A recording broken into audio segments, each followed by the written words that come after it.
I got your bitch. Sitting down the goddamn corner doing dope.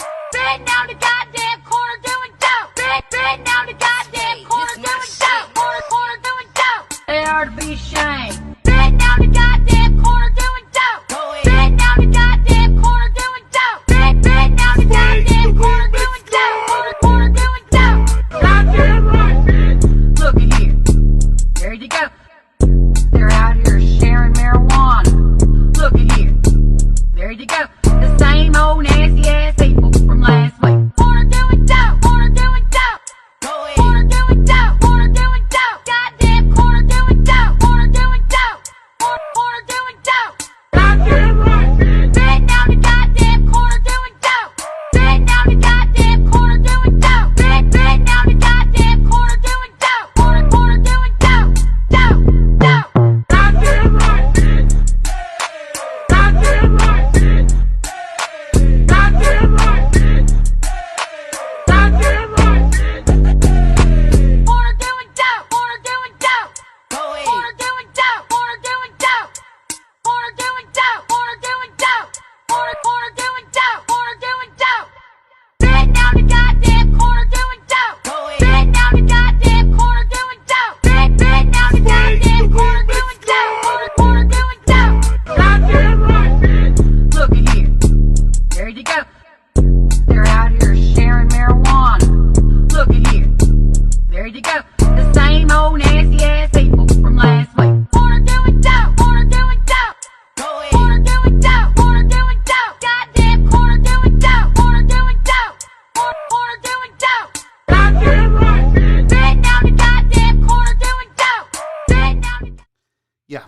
Hey, what's up, girl? How are you? Huh? No, man, yesterday's show was so fun.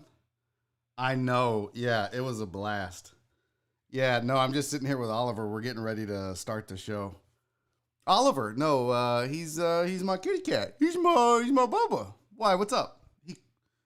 He called you. He wants to be a guest on Coffee with Crystal. He thinks it should be Coffee with Cats and Crystal. Yeah, no, I'm sorry about that. That's not supposed to be a thing. No, I know cats can't do talk shows. No, I'm aware of that. He what? He said, I won't do your show unless he comes with... No, listen, I'll talk to him. I got to go, girl. I'm live. Okay. Yeah, no, I appreciate you again. Good luck, girl. Good luck on AGT. Okay, bye. Yeah. Hey, what's up? Happy Friday, you damn dirty deckheads. How we doing? Oliver wanted to come by and say hi to everybody. He's thrilled to be here. You can tell by his ears going back because he's angry. But he just wanted to say thank you guys to everybody that sent thoughts and prayers and was concerned about him not eating. He wants you to know that based on his little gut here, he's back to normal. He's good. So, happy Friday. Welcome to Barry on Deck. All right, I'm going to lock him out. I'm your host, Barry Laminack. Thank you for being here. We got a great show for you today. Super excited. Yesterday's show was amazing, uplifting. If you missed Crystal Powell, you missed a good one. But not to be outdone, today I am so excited to have on the show with me. I'm going to say that this guest is responsible for some of your favorite sketches that you've ever watched on Saturday Night Live. Tashawn Shannon is my guest today on Barry on Deck, episode number 49. He's going to join me in hour number 2. We'll talk SNL and what it's like to write sketches. Dude won an Emmy. This is a big deal, okay? He's a hilarious stand-up comic. He grew up here doing comedy in Houston. He's originally from Kentucky, but grew up here. Going to be a fun second hour. First hour, of course, we got show updates. We got sports. I said maybe because... man, I was struggling to find some stuff to talk about on sports, but we got lawn talk, entertainment talk, and film sessions. So let's get to it. First things first, you guys know I always love to shout out the chat first.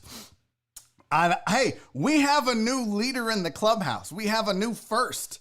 Getting first. Crystal Collins was first in today. What? Go CC. It's your birthday. Actually, your birthday was a couple weeks ago.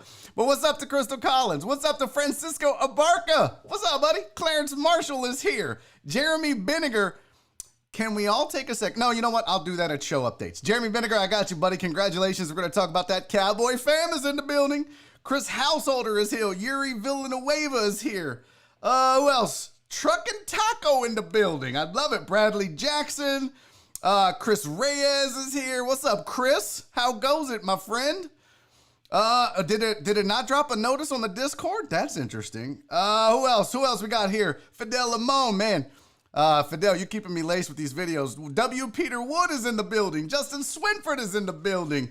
Virginia Buttonweed, everybody's here, man. I'm loving this. I know Donna's on. I saw her. Louisa Leia is here. There's my Donna. Hi, Donna. I know Jen is here. Hi, Jen. Jen always waves when she gets here. Brian McCartney is here. Who else? TJ McLaughlin's here. Santos. What's up, Santos? Gregory Vega Jr. is in the building. I already got my whiskey. We're gonna drink today. Gregory Vega Jr. I promise. Rachel, I see Rachel is here. I see who else? Marsha. Hi, Marsha. Matt Poach. Do I say that right? Poche? Poach? I don't know, Matt. Matt's here. Just go with Matt. I don't want to fuck it up. What's up, Sergio?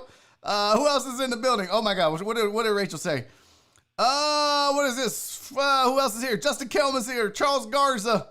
Brian C. W. Peter Wood, we got you already. Marty Z's in the building. Prominx is here. Let's get crack-a-lackin'. That's such a white person saying, by the way. I think my mom said that was the first white lady I ever heard say that. Poche, got it. Matt Poche. Got it, Matt Poche. Robert missed the intro. Well, Robert, you missed Oliver. So he's doing well, though. Okay. I'm pumped. First of all, we got to be drinking. It's Friday. We drink. I'm rocking that Old Humble Special Reserve. What's up, Al? Shout out to Old Humble.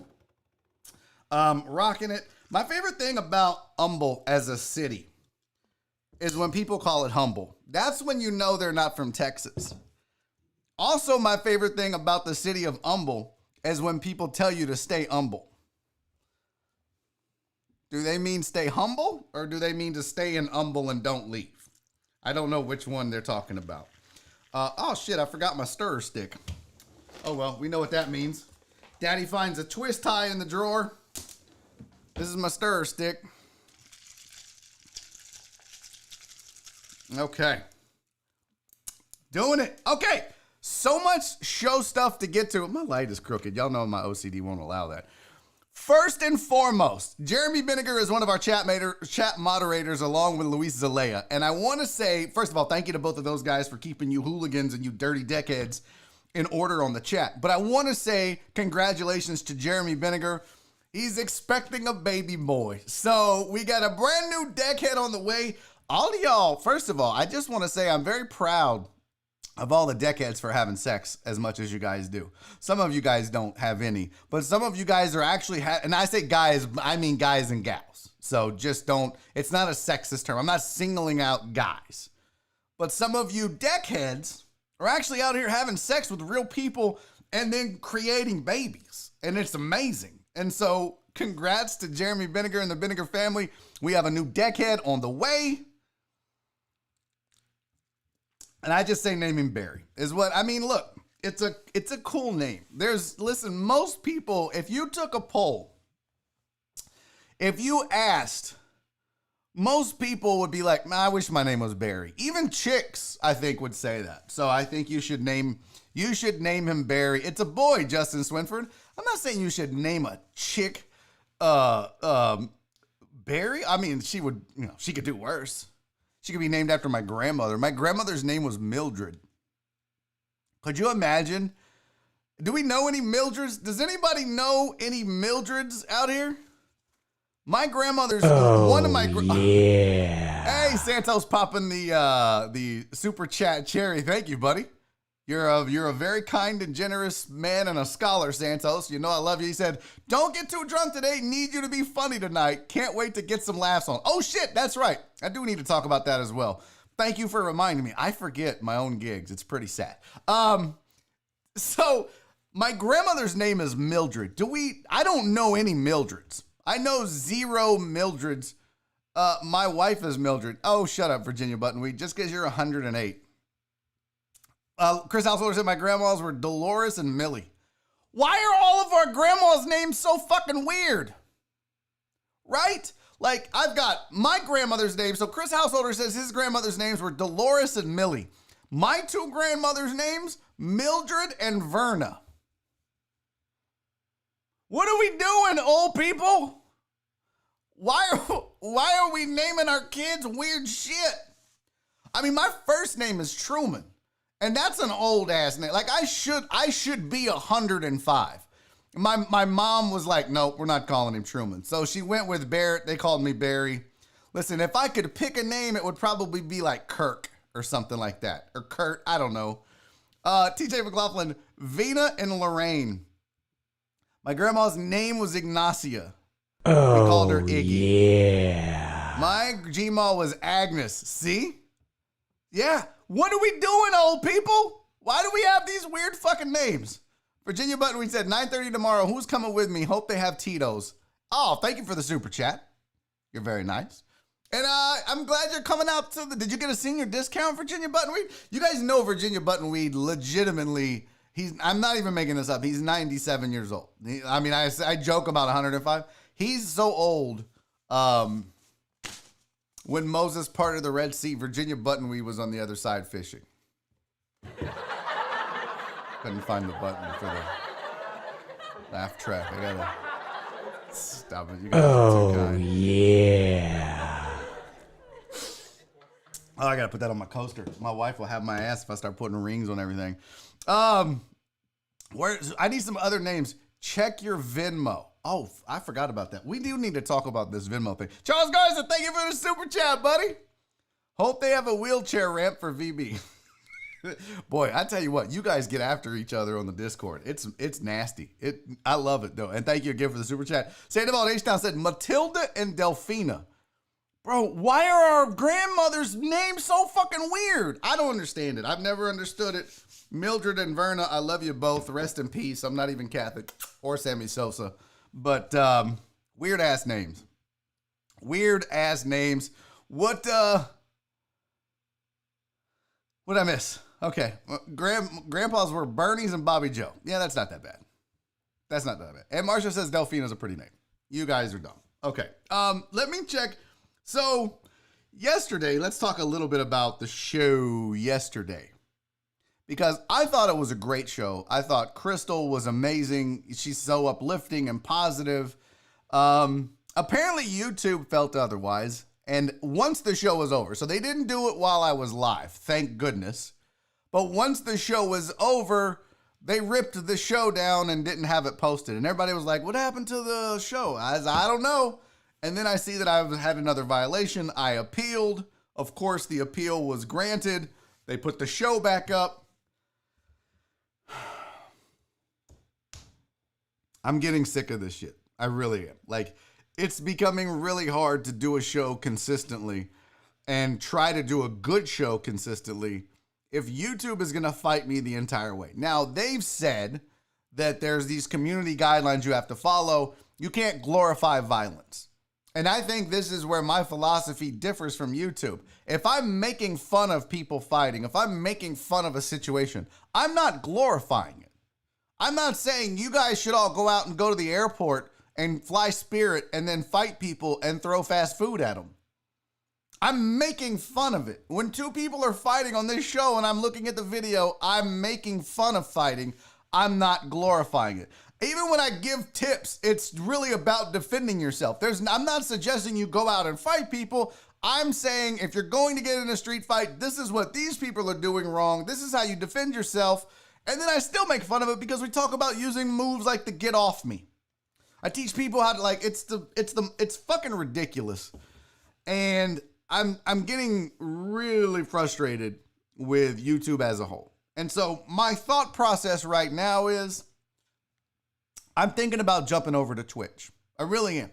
I'm thinking about taking this entire show, my little corner of the interwebs, with what little viewership and, I realize that there are shows with hundreds of thousands of views and millions of views and subscribers. And I'm so proud of what we've built with this show that I'm not going to sit here and get bullied by YouTube because I'm doing something that's comedic.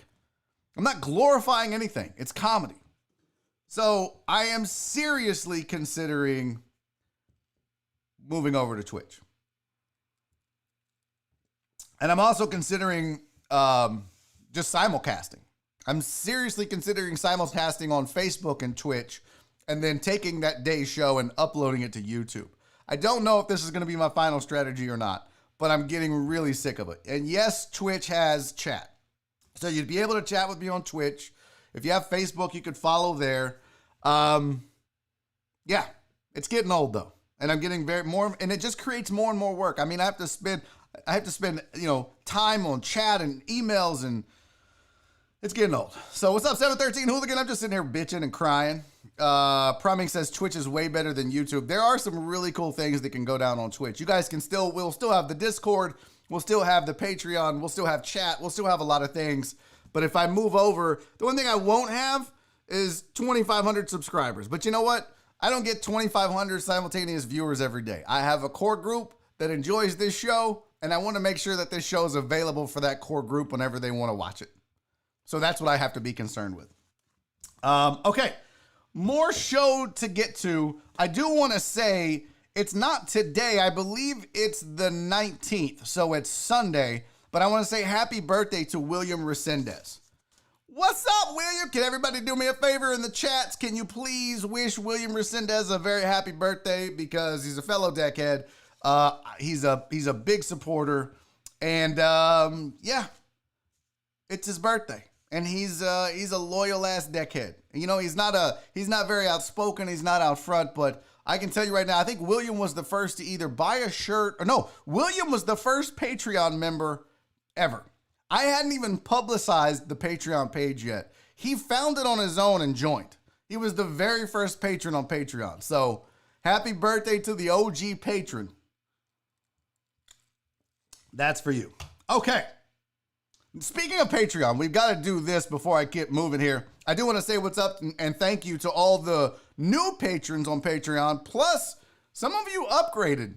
And you know what? I'm pretty damn thankful for you. Honest to God. I want to say thank you to Eric Elman. He signed up this week. Dustin Stuckey was already signed up, but he upgraded his plan, which you can do, by the way, if you ever choose to do so. So, Dustin, I owe you some more swag. I will make sure I get that in the mail to you.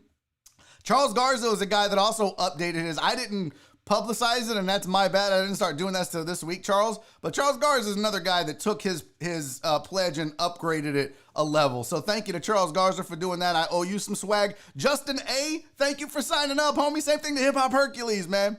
Really appreciate you guys joining the Patreon movement. Aaron Little moved up as well, which was cool. Mo from Houston Family Nutrition, who's been a big supporter, moved up. And Jeff Bell, my personal hero, by the way, Jeff Bell joined the Patreon movement. And by the way, I need to update that number. That number is not correct. It's not 117. We're now at 119. We are literally 81 patrons away from a 3-hour show every Friday.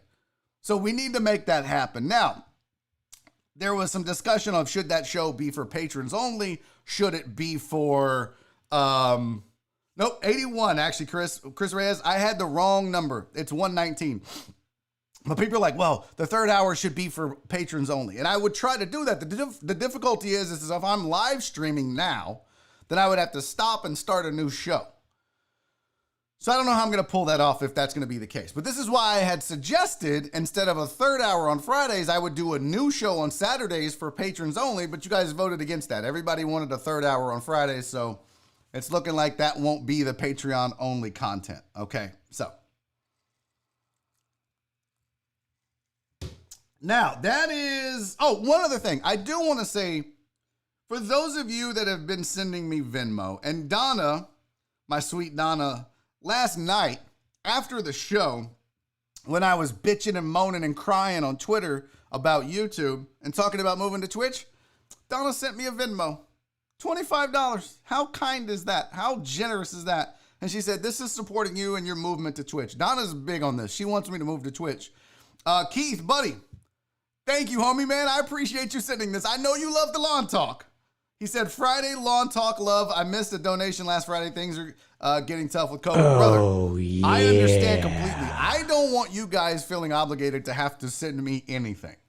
I want you to do it because you have it and because you want to and you want to see the show keep going. But listen, I'm not judging anybody.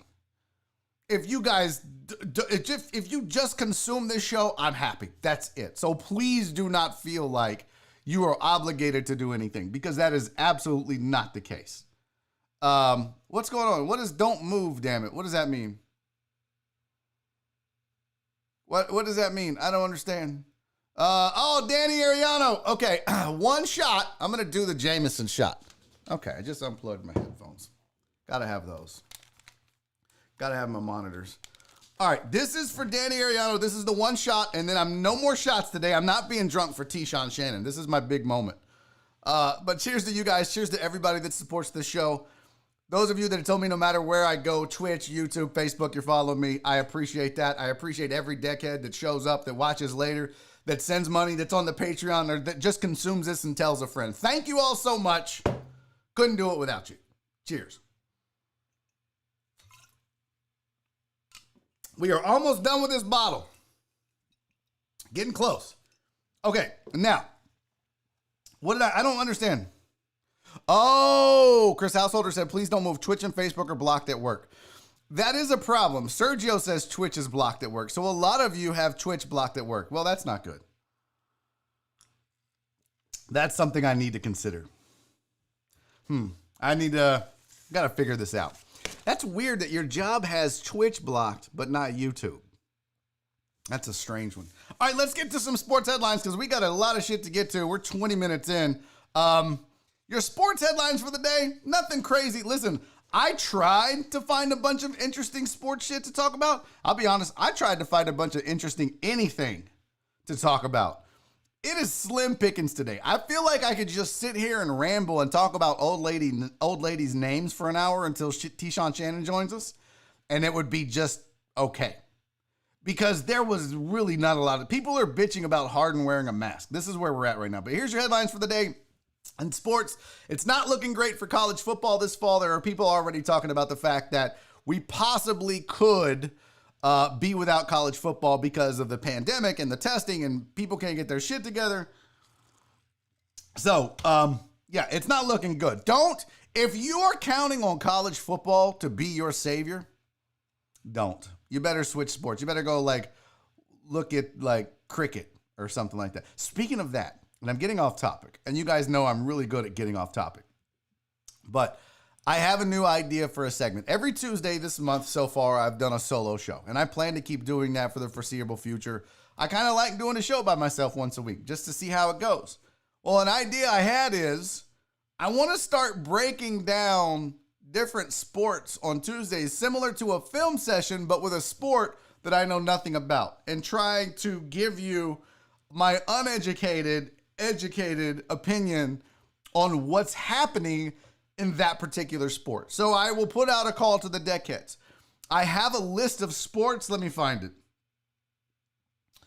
I have a list of sports already that people on the Discord have sent to me, or that posted on the Discord. Where'd they go? What the hell? How come it's not showing up? Where the hell is my list?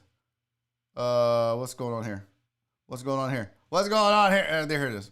So this is my list of sports that I have already that people have submitted on the Discord. I have cricket, rugby, esports, disc golf, ultimate frisbee, BattleBots, soccer. I don't know shit about cricket.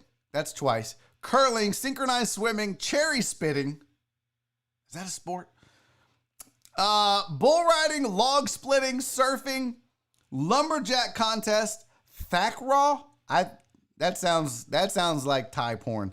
Bass fishing, spelling bee, axe throwing, battle rap, calcio storico. No idea what that is. Needlepoint. Speed cubing. I think we all know who submitted that. Shout out Brandon Martinez. F1. Shout out Demetrius Mata. And cornhole. That's not porn, right? So if you have a crazy sport that you want me to break down, or you have an idea, send me a video, post it on the Discord. If you're not on the Discord, go join the damn Patreon and then get on the Discord. Hey, by the way, I didn't post this, but if you want to join the Patreon, it's real simple to sign up. All you got to do is go to patreon.com/Barry on Deck. There's different tiers. Each tier gets you something different. Like tier 1, you get a koozie, or you get a sticker, and then you get discounts and you get shout outs on the show like you saw today. You'll get your name on the scroll and everything else. And then you got the big deckhead and the huge deckhead platforms as well. So if you want to join the Patreon, and keep the movement going, do that. But that's how you can also get on the Discord server where we get litty and give me suggestions for sports to do. That's an option for sure. Proming said, go to the Ocho on Reddit. It's full of crazy sports. Oh, snap. That's tip of the day right there.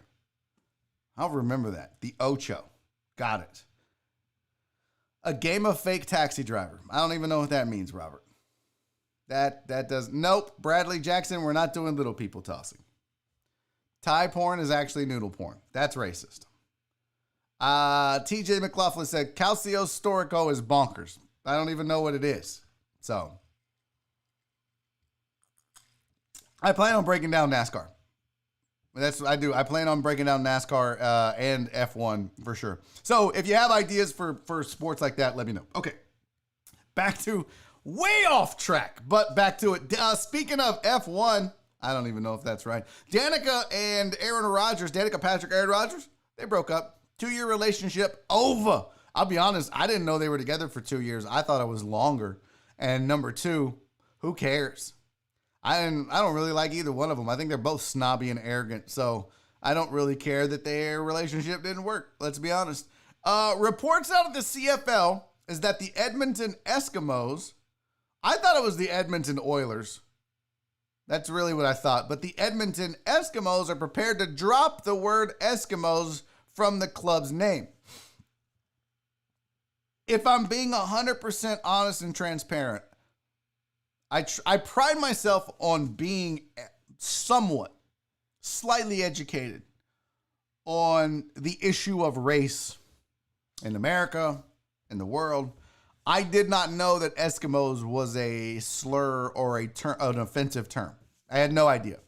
Now I plan on researching it and figuring it out and understanding why. I don't know if it's to the level of Redskins. I don't know. So I'm going to look into it. But I found that to be interesting because I was like, wow, I would have never guessed that was a word that would have been offensive to people. So Eskimos is no longer going to be associated with the Edmonton club. Last headline, the Bengals Aj Green signs a franchise tender worth $18.2 million from the who cares about the club and the player? He's 32. He's past his prime. I tried to look up his statistics on ESPN. I don't even think he was top 25 as a receiver last year. I couldn't find it. Maybe I was looking in the wrong spot. Y'all know me. I love my numbers. I was trying to find you something to give on AJ Green. Nothing. So, wow. Luis Zelaya said, damn, what are we supposed to call our Eskimo brothers? I know. I've been saying that about Raheel. I've been being racist this whole time. Didn't even know it. And Sergio with a chat message that I will not put on the scene. Okay. James Harden has some people upset. I don't know if you saw this. James Harden wore a mask. Yay! Somebody wore a mask. The problem is that James Harden wore what people consider a thin blue line mask, which some feel is counterintuitive to the Black Lives Matter movement. Some people feel like it's an anti-Black Lives Matter movement. Symbol. Well, this caused an issue. All right, people were upset about this. And look, it's not like he wore a white hood, okay? The dude had a mask. I feel like that maybe there was something, maybe this was made out to be a bigger deal than it is. Of course, I will be honest with you. I'm not educated on this thin blue line, Blue Lives Matter mask and symbols, and it's from the Punisher. I don't understand it. I don't know what it is all about. But apparently, some people didn't like it and brought it up to Harden and were pissed about it. And he said, honestly, I wasn't trying to make a political statement. He said, I honestly wore it just because it covered my whole face and my beard. It's pretty simple. See, that would be some shit I would do, is I would grab that mask, not knowing that it had undertones of a Black Lives Matter, an anti-Black Lives Matter movement, or any of that, and just be like, oh, this matches. Daddy likes to match. Okay, Daddy likes to match. So I would be like, oh, well, this mask matches my outfit. I've got the blue with the navy and I've got these skull socks on. I'm going to rock this mask. And then I would be getting weird looks from black people at HEB. And with no intention of being like that. So, apparently he upset some people, but he came out and set the record straight and said, yeah, it was unintentional. I was just rocking a mask. Which, by the way, most of you need to be fucking rocking a mask. I was so livid. Yesterday I went grocery shopping because we're out of zebra cakes. And I do have to commend HEB on one thing. HEB has a policy, everybody has to wear a mask. You must have a mask on to enter the store. But what they didn't tell you, or what I saw, was that kids didn't have on a mask. I can't tell you how many children I saw not wearing a mask. Hey, Brian Lamb, what's up, buddy? Brian said he wasn't going to make it. He made it. Thank you, Brian. He was busy racking up OnlyFans, acting like a dog on OnlyFans to get paid from dudes. But there's kids out there in the store not wearing masks, and part of me wants to yell at the parents. I'm like, bro, put a fucking mask on your kid. And I know that they fidget and it's difficult, but they didn't have a mask around their neck. They just, no mask. They were just like, fuck it, we're not doing it. Why? I don't know. I mean, it was what I saw, the 3 occasions where I saw kids with no mask, it was 2 parents and their kids. So I say, we're in the middle of a fucking pandemic. Why don't one of the parents, if your kid won't wear a mask, and I get it, you can't make a kid wear a mask, how about one of you stay home with the kids and the other one just go grocery shopping by yourself? How about that? Like, that makes more sense. But when I hear stories of a 24-month-old baby getting trached and having a scar for the rest of their life on their neck because their parents took them to a party and they got coronavirus, they got COVID, and had to be trached, and that's not that baby's fault. Leave your fucking kids at home if they can't wear a mask. I mean, I just don't understand this. I don't understand why we have to politicize safety and respect for other people in this country. And look, people, I saw this, I forget who was talking about it, but somebody was like, seatbelts, people bitch. No, you can't tell me what to do. Everybody wears their fucking seatbelt now because it's smart. Same thing with smoking. And then they said that smoking was one of those things where, yeah, you can't smoke indoors anymore because not only are you harming yourself, which fuck it, if you want to kill yourself by smoking, do it. I'm a former smoker. But then they were saying people that don't smoke are getting secondhand smoke. So now your decision, your constitutional right to smoke and do what you want and harm yourself is affecting other people and harming other people. And if you're out there breathing nasty ass Rona breath, you're harming other people. So and don't fucking start arguing with me about whose mask is, masks don't work and all that shit. I got into that argument with Josh Rapp on Twitter, and I was like, bro, all I know is every fucking medical professional. I watched CNN, and I'm ranting right now. I don't give a shit. This is what y'all get for making me drink. I watched CNN last night, and it was the Chris Cuomo show. I don't know. I don't watch it that much. They had a doctor on from Hidalgo, Texas, who said, it used to be that a bad day for us during this pandemic was we would have 12 people die in a day. Think about that for a second. We all go, it's 12 people that died from coronavirus. It should be 12 preventable deaths. 1. That's 12 families. That's 12 people whose loved one is no longer with us. If your mom, if your wife, if your husband, if your kid, if you're a teenager, if your college student was one of those 12 people, it would be fucking devastating to you. So it's real. And now this doctor is talking about now on an average day, it's 35. Like if we get below 30, it's a good day for us. We have to wait for people to die so that we can free up an ICU bed for someone else, only to wait for them to die to free up the bed for somebody else. Stop telling me and stop telling people that this shit ain't real. It's fucking real. Okay? I don't understand why you would listen to a politician over a fucking doctor and save all that shit about the mask. If masks didn't, and this was an argument I had with Justin Trapp on Twitter, was he was like, yeah, but masks, I mean, you're not in a sterile environment. And I was like, so surgeons are just wasting their time wearing masks even though they're in a sterile environment? You're in a sterile environment. What's the big deal? Yeah, but you could get someone sick. Exactly. If you had the fucking Rona, you can get someone sick. Wear a fucking mask. That's the whole takeaway. What is it? What's the big deal? You're still a free person. You're still a free American. None of your civil liberties have been taken. You're still a free American because you wear a seatbelt. You're still a free American because you can't smoke indoors. You're still a free American if you wear a mask. It's called respect.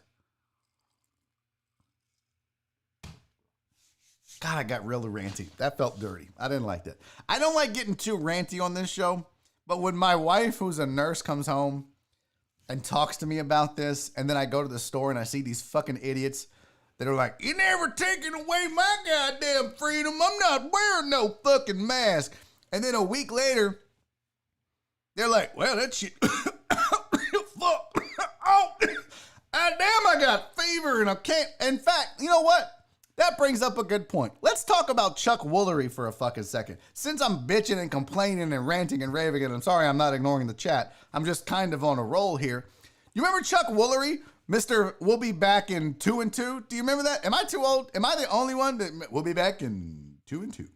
Dating game, right?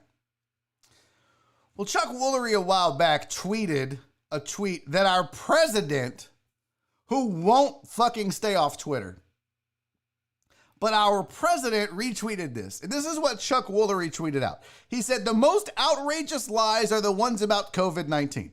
Everyone is lying. The CDC, the media, the Democrats, our doctors, not all, but most, that we are told to trust. I think it's all about the election and keeping the economy from coming back, which is about the election, and I'm sick of it." And this was a Chuck Woolery tweet that our president went, maybe people will listen to this washed up fucking game show host. Retweet. So fast forward a few weeks, and old Chuck has now deleted his fucking Twitter account because his son got COVID. And on the way out, this hypocrite, dumb son of a bitch tweets this. I'm angry. "To further clarify and add perspective, COVID-19 is real and it's here. My son tested positive for the virus, and I feel for those suffering and especially for those who have lost loved ones." Well, fuck you, Chuck. It's too late. I am so tired of people pretending like this shit is fake and phony and made up and not real. Go fuck yourself. I'm not going to say I hope you get it, but if you do, I'm not going to feel sorry for you. I don't wish anybody dies from this.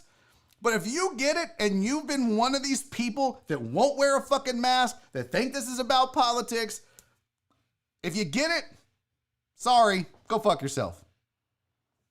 All right, rant's over. I gotta stop drinking. Jesus, yeah, fuck you, Chuck. I don't know why I got so angry at Chuck Woolery just now. Boy, that alcohol kicked in and whew, shit got real for a minute there. I blacked out. What happened? It was Love Connection. That's what it was, Dr. Dre on 290. It wasn't the dating game. Was it the dating game though? I thought he was also the host of the dating game. Host of the dating game. Chuck Woolery. Okay. So 2 and 2 though was on Love Connection. That's what I think the mistake was. So he was the host of the dating game, but he's also the host of Love Connection. And now he's the host of a kid with coronavirus because he thought it was fucking fake and nobody in his family had to wear a mask. And now I'm getting angry again. Let's move on. All right, back to sports. Not a good day, good week for Daniel Snyder. He's kind of a dick. 15 women that worked for the Washington Redskins came forward and said that they were sexually harassed and verbally abused by several team employees, including a former director of pro personnel, Alex Santos, the play-by-play man and senior vice president of content, Larry Michael. They talked about what happened. They gave different stories. Quote in the Washington Post said the allegations raised by former employee Emily Applegate and others running from 2006 to 2019. Most of Snyder's tenure as the owner fall into 2 categories: unwelcome overtures or comments of a sexual nature, and exhortations to wear revealing clothing and flirt with clients to close the deal on sales. Pretty chicken shit. You knew that was going on. There's no way Daniel Snyder doesn't know this is going on. It's kind of like with Mark Cuban and the Mavericks. He was a dick for allowing that to happen. Does this mean that he should be canceled? Does it mean he should be forced to sell the team? I'm not going to say that, but I'm going to say he's responsible. And he did issue a statement. If that matters to you, Snyder did come forward with a statement after all the allegations. He said this behavior described yesterday in the Post has no place in our franchise. I welcome Beth Wilkinson and affirm they're empowered to do a full, unbiased investigation and make any and all requisite recommendations. Upon completion of her work, we'll institute new policies and procedures and strengthen our HR infrastructure to not only avoid these issues in the future, but most importantly, create a team culture that is respectful and inclusive of all. Let me translate that for you. Oh, shit. They're about to make me sell this team. First the racism, now the sexism. When you combine them, Daniel Snyder probably needs to sell the fucking team. If this was just an isolated thing, you know, where it was just, okay, some people in his organization were being sexist and misogynistic, then you hold him accountable, you find the team, you get rid of all those people, you move forward. But you have this whole history of him not wanting to change the team and being dug into that as well. It may be time. I mean, when you combine it individually, this is not grounds for making him sell the team. Combine it all, plus the fact that he's driven that franchise into the fucking ground, that may be time. That may be the reason. Man, we are running out of time, guys. Well, no more sports. I got to tell you about BeerChronicle.com. BeerChronicle.com is the authority on Houston beer. They have the largest online collection of original content dedicated solely to covering the Houston beer culture. They've photographed and done graphic design for half of Houston breweries, including our hometown heroes over at Eighth Wonder. Hundreds of articles, comprehensive brewery maps, lists of beers. They are a complete diverse team of mostly Houston natives, and they are absolutely paving the way to enabling category growth in our Houston beer scene and Houston beer market. It's beerchronicle.com. If you're a beer dude, if you like beer, if you're a beer chick, if you love beer, check out beerchronicle.com. It's the biggest, loudest, okayest, most Houstonest beer site on the interwebs. It's beerchronicle.com. And look, if you're I saw some people talking about issues they were having health-wise, like this, they can't sleep, they've got a sore ankle, this and that. Can you please try Hemp Vita? Give CBD a shot if you have not tried it already. CBD has been known to help with stuff like inflammation, pain relief, insomnia, anxiety, seizures. Even if you just need to relax or get more sleep. I saw Chris Householder, he's got a whole method. If he knows he's going to get 8 hours, 2 gummies from Hemp Vita. If he knows he's going to get less, he only takes 1 gummy. I take the gummies. This stuff works for me, man, and it works for other people. It's worked for my wife. It's worked for my mom. Check out Hemp Vita. Go to hempvitacbd.com. Give some of their products a try. No THC. Don't have to worry about getting popped. All the cannabinoids organically grown in the U.S., and they are dedicated to providing you and me and everybody else all natural wellness products. It's hempvitacbd.com. Make sure, oh, look at Sergio. Ordered mines last night, my dude. Make sure you use Deckhead15 as your, when you check out, you're going to save 15%, and they'll know you heard it right here on Barry on Deck. Look at Brandon, even Brandon Martinez. They also send you samples of other products. They sent me a sample of sunscreen because they know I'm white and daddy's outside doing the lawn. So I'm like, and when I say I'm white, like, duh, but I'm like, look, if you look at parts that don't get sun, don't look at my dirty underarms. But like, if you look at stuff that doesn't get sun, look how I'm almost clear. That's how white I am. So they were like, get this Casper, the friendly ghost looking dude, some sunscreen. So they sent me some. So, we got to get to lawn talk, guys. Huh? Who's ready for lawn talk? I don't have an intro. This isn't really a good video. Doing that. I need like I have these buttons on this mixer. So I've got this. Is this a good long talk intro? It's like a dream sequence. That doesn't work. No, crickets is, no. Lawn talk's not creepy. Lawn talk! Thank you, Cleveland. Good night. Okay, that's enough. Oh, there's a song on here. That sounds like a fucking Bon Jovi cover band. Okay. How about a mower? It's time for lawn talk. So I put out the call on the Discord server for lawn talk and got a couple of questions. The Lou Dog had a question. He's like, why is my lawn dusty? which I was like, bro, I have no idea what you're talking about. I need a picture. So he sent me a picture. I'll show you that picture. And then Demetrius Mata had a question on Lawn Talk. He said, can you revive a dead bush? If we're talking about my ex-wife, no. Oh my God, that was an awful joke. Listen. Okay. That'll be enough. No, here's how you check, Demetrius. So sometimes a bush will look dead. And listen, if you guys start making bush jokes in the chat, I'm just going to ignore you. I'm going to put the hand right there and I'm not going to look. If you have a bush that you feel is dead, okay, what you can do is cut it off. The best way is to start cutting back on it, on the different branches, depending on the bush. It may have branches, it may just be, but start cutting it back until you could possibly see green, okay? If you see green, cut back to there, and maybe it'll grow back. If you can cut back to the green. You may have to go all the way to the ground. Sometimes, for example, in a freeze, everything above ground will freeze and die, but the plant below ground will still be alive because it didn't freeze. So it may be safe. So you just may need to cut down to the ground. But if you cut down to the ground and it looks dead in there, chances are you're not bringing anything back from the dead, but it may just be dead on top. Kind of like my ex-wife. She was dead inside, but she's still alive.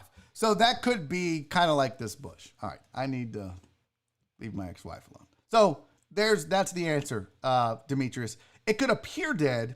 You could lop it off all the way back to ground level. If there's some green showing on the branches or the root there, then it's possible that it could grow again. Now, you want to be careful when you do that. If you do it in the middle of the heat, or bugs could get in there. So make sure, depending on the type of bush it is, that you read up on that, on how to trim it back. So, no, Joshua Watt, we're not talking about President Bush. Rachel said, I actually like Lawn Talk because I know very little about botany. One of my favorite rappers was Botany. The Botany Boys? Okay, I don't even know if that's Brazilian Bush. Nope. Crystal, that sounds, you said feel your bush. Okay, you guys. Crystal said Lawn Talk equals hint Vita makes me go 9-9. All right, well, we have one more thing to get to on Lawn Talk. And where did it go? Where's the picture? It was about the Lou Dog's lawn turning dusty, I guess. Bro, I'll be honest. I really don't know what's going on here, but I'll tell you this. I don't know specifically why after you water, because what he said is after I water, my lawn gets dusty. Now, you could get a dust buster, but I don't think that's going to help. Here's what I see in this picture.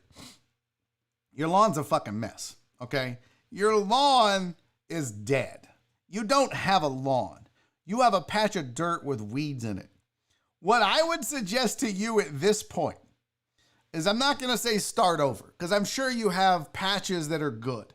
But in an area like this, what I would do is I would take some Roundup, and until the dead stops, I would kill everything in the dead zone. All the weeds, all the grass. Because it looks like you either have fungus or something like that, and I don't think your shit's going to grow back. You don't even have the runners on St. Augustine down below to even come back if they wanted to. So what I would do is I would kill everything in this, quote, dead zone. And then I would till the ground. Get a tiller. You can rent one. You can buy a cheap electric one. But till the ground up. It's going to break it up. Get rid of some of that dirt. Put in a 50-50 mix. And then relay your sod. Put down fresh St. Augustine. That's probably your best bet. That. You're not saving that. That shit is awful. And it's dusty because there's nothing there. So that's why it's dusty right now. So if I were you, Randy Lemon has a saying, kill, till, and fill. So kill all the weeds, till the ground, fill it with dirt, 50-50 mix compost, and then reapply put down fresh sod. And this is a prime example of when you need to do that. All right. That is your lawn talk for the day. So there's your answers. That was fun. Who's sleeping? Wake up, Crystal. What did John Wesley say? That's grubs. Not necessarily. Because grubs, the way you'll know grubs, because this could also be lawn disease. This could also be like take-all patch. It could be take all. But the way you'll know grubs is you grab the grass and you move it up. It moves like the carpet. You know how if you grab a patch of carpet, like the fibers, you can pull the carpet up slightly? If you do that with your grass, you have grubs. So get to the edge, try that. If it does that, you might have grubs, and then treat accordingly. But I've had grubs, and right now I have a bad fungus issue, and it can look kind of similar. It basically looks like your grass is melting away. Big Valkyrie said she also had lawn talk, but I don't know what the question is, so I don't see it in the chat. Nope, I didn't see her post it. And we have to move on. It's 2:48. We've got to get to a film session. But before we do the film session, I do need to tell you guys, I want to tell you guys about Crab Kings because I want you to eat good this weekend. If you have not tried Crab Kings, this is what you need to do. You need to slap yourself in the face and then get right. You need to go to one of Crab King's 3 locations around the city of Houston if you're a seafood lover. If you're in Houston, go to Antoine, 6600 Antoine Drive. There's a Crab King's there. On Avenue F in Stafford. So all my Stafford folks, they got you covered. Don't worry about it. 109 Avenue F. And in Deer Park, you can go on 3717 Center Street and eat some of the best seafood in this area. Maybe you like Florida-style seafood. Don't worry, they got that too. Maybe you want boudin balls. Don't worry, they got that too. Maybe you want crawfish because it's still in season. They've got it as long as it's in season, and they've got craft beers on the way, so fear not. And they've got one of their most popular dishes is the snow crab and shrimp platter that comes with sides of potatoes, sausage, and eggs. And guys, legitimately, don't take my word for it. Talk to people in the chat that have gone. Talk to Brandon Martinez. Talk to Virginia Buttonweed. Folks are out there trying the food. It is absolutely amazing. I recommend the fried fish and shrimp combo platter. That's what I had, and it was off the meter. Good. But give them a shot. Go somewhere. You can get it to go and eat it at home. And Virginia Buttonweed said it's now a staple in their house. Every July 3rd, that's their go-to. Check them out online at Facebook and Instagram at The Crab Kings or online at thecrabkingstn.com. And as always, thank you to all of our sponsors and you guys for going to beerchronicle.com and looking at what they have to offer. For maybe trying CBD for the first time or switching who you buy from to Hemp Vita. Or giving Crab Kings a shot and checking out the seafood that they have there. So, it's time. And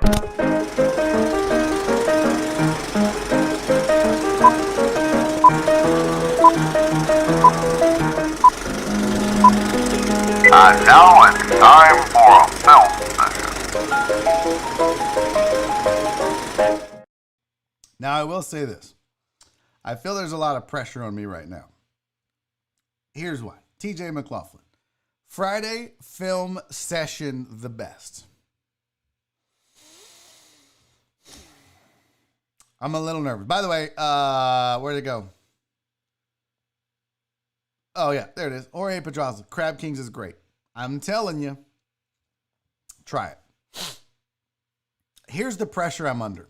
So, as you know, I'm arguing and fighting with YouTube right now because most of the film sessions that I've had recently are fight videos. We seem to, as a show, as viewers, participants, and hosts, we seem to have all gravitated to breaking down fight videos. And YouTube is like, you guys are having too much fun. We're just gonna fuck your whole life up and take the videos down. So I think that we need to avoid fight videos for a while. So instead, I have an animal hurting itself. Here we go. Look who's the good boy. Now look, you know right away, this is only a 5-second video, okay? So again, I say, a lot of pressure for film session today, given the recent, don't have high expectations. But look at this good boy. Can we just talk about him for a second? Look at him. He not only is he being patient and waiting for whatever he's waiting for, but he's happy looking. He's like, he don't know about the coronavirus. He don't know about social injustice in this country. He don't know about the fact that the Russians are hacking the election. He don't know about none of this shit. He just knows whatever that person is behind the camera is holding, he wants them to throw it that way. Throw it that way. Over there. Throw it over there. I'm going to go get it. All right? 3, 2, 1. Go get it, good boy. Go get it. You go get it. You just go get it. You're a good ball, gosh. Oh. What? He did. He did. Somebody call 911. He did. Oh, he did. Oh. Hey, somebody call 911. Oh, Lord, need the ambulance. Oh, right Oh, here. Pee-wee. Right here is when they should have said it. Right here. This is how this should have went. Oh, Pee-wee. Oh. Hey, somebody call 911. Oh, he did. That's it. My favorite part, there's literally no audio to this until you hear the owner go, oh. That's the best. Look, throw it, bitch, throw it, bitch. I'm gonna, oh. Oh my God. Who's the good boy in the ditch? Is that him down there being all muddy and shit now? No, he got out of it. But who's a good boy? You's a good boy. Who's gonna catch this? Who's gonna get it? You go, boy. Let's evaluate his jump. Since we do a good job on this show, I feel like, since we do a good job of breaking down jumps, let's break down Fido's jump and see if he did a good job. Okay, now, it looks like we're good until about here. That appears to be, he took a stutter step. It may have left a little early, but what I think is going on here, people, is he's watching the Frisbee and he's not watching the cavernous, cavern? Okay, I don't know what that means. He's not paying attention to the jump. So he's watching the Frisbee. He maybe leaves a skosh early. He's already lateral. You can't be lateral this early into the jump. That's not good. You need to be upwards. You need to be, you can't be flat out. Now right here, he knows. You see the twisting? Do you see the twist? Come, teach me how to Dougie. What? Teach me how to Dougie. This is where he knows. This, as a dog, in his dog brain, he's like, man, I fucked up. And yeah, you're right, Westling.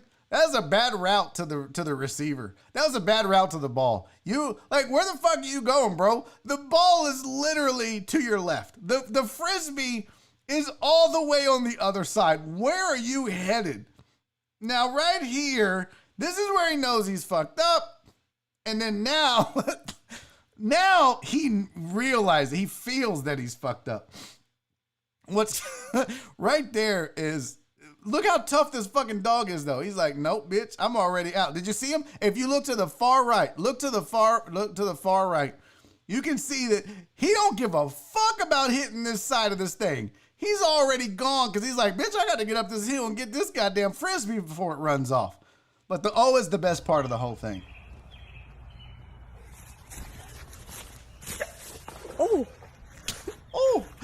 Oh, my dog's a fucking idiot. Matt Poche, oh, he's a good boy, but he's a dumb boy. All right, that's your film session for the day. Fuck you, YouTube. Take that down. Watch that. This is animal abuse. No, bitch, he jumped himself. If you take this fucking video down, YouTube, I swear to God, I'm starting BiffNet. Please don't take this video down because I don't want to start BiffNet. All right, we got to get to a break. Coming up next, joining me on the show, the man, the myth, the legend.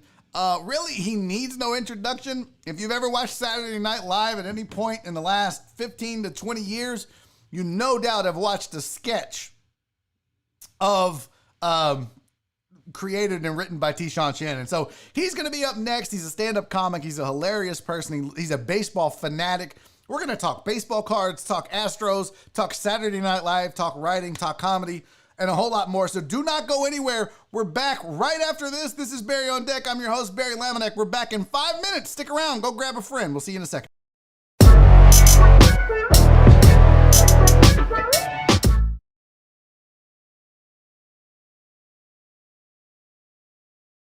Wild All Lives Matter edition for free. Watch as Karens all across America patrol the streets of their suburbs, demanding anyone who isn't white answer a few questions. I'm asking you if this is your property. You've never seen Karens like these. They know everyone who lives on this street except you. You live here? Yes, bitch! Order in the next 60 minutes and receive Kevin's Gone Wild. Be the first to get your hands on the hottest collection of agitated patriots ready to tell you exactly what they think. Just make sure to keep the cameras running. They love it. That video told me all day long. Call 1-800-55-KAREN. Place your order right now and get all 3 DVDs and a special bonus. Karen's Gone Wild White House edition. CNN, fake news.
Hey, how's it going?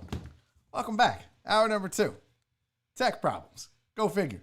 At some point on this show, I'm going to learn to sit down with my guest prior to actually doing the show and going over Skype and making sure that it works. But today was not that day. So we seem to be having some communication issues, or actually I should say technical issues with Skype and Tashawn Shannon. So if he calls, he calls. If he doesn't, guess what? It's just 2 hours. Maybe I'll get Westling on here and we can regale tales of whatever. We're not talking about BiffNet if John Westling comes on this fucking show. We're not doing it. I did have other stuff we could talk about that I didn't get to. I know I went on a rant about Chuck Woolery, so I didn't get to this stuff. Oh no, definitely not. I'm not stressed. That's the one thing I've kind of learned is that, fuck it. It's just, you live to fight another day. If it don't happen today, I was on the phone with Tashawn. He is an amazing human being because he was like, bro, yeah, well, I'm having problems technically, but if it doesn't work out, I was like, you want to just do it next week? We'll figure it out. He goes, yeah, let's just do it next week if we can't get it worked out. So if it doesn't happen, he'll be back. Because I really want you guys to meet Tashawn Shannon and have this conversation because he's hilarious. And I think you'll really appreciate the conversation that we have. Plus, how often do you get to talk to a guy that wrote sketches for Saturday Night Live and not only find out what it's like, but what's the process of pitching sketches? What's a day like? On a Saturday Night Live writer. What do you go through? How do you get your shit on air? So I think that'll be interesting. Santos Martinez, super chat of hour number 2. Thank you, buddy. I appreciate it. He asks a question. Do we have to be dressy at the Improv? Very good question, Santos Martinez. I'm glad you asked it. By the way, for those of you that don't know, for those of you that are unaware, John Westling, myself, Alan Adams, Keisha Hunt, Kristen Lindner, and Des White are all going to be on shows this weekend at the Houston Improv. This is Tashawn calling. Let's see what Tashawn has. What's up, buddy? Oh, there we go. What's up, buddy? Oh, you got in the meeting? Oh shit! I killed the meeting. Let me join that call, man. Hopefully it's still there. This is what. Let's see. Join. Oh. Hey, there you are. Oh my God, we're doing it. Okay, I'm going to hang up and put you on the screen. We're live. Here we go. You ready? Okay. Guys, look at this. You're only going to get this kind of realness on Barry on Deck. Joining me on the show now, Mr. Tashawn Shannon. We did it. We figured it out, buddy. Thank you for being here. We did. I'm sorry it was so hectic. I was telling him when I came back from break, by the way, I have a chat and we're live and I have viewers. And I was telling him, I was like, look, one day I'm going to learn to actually be prepared and like sit down with my guests and be like, hey, let's do a test call. And I never do that. I fucking never do it. So I'm bad at stuff like that too. I'm just like, let's just go live and whatever happens, happens. That's the kind of, yes. That's how I operate, right?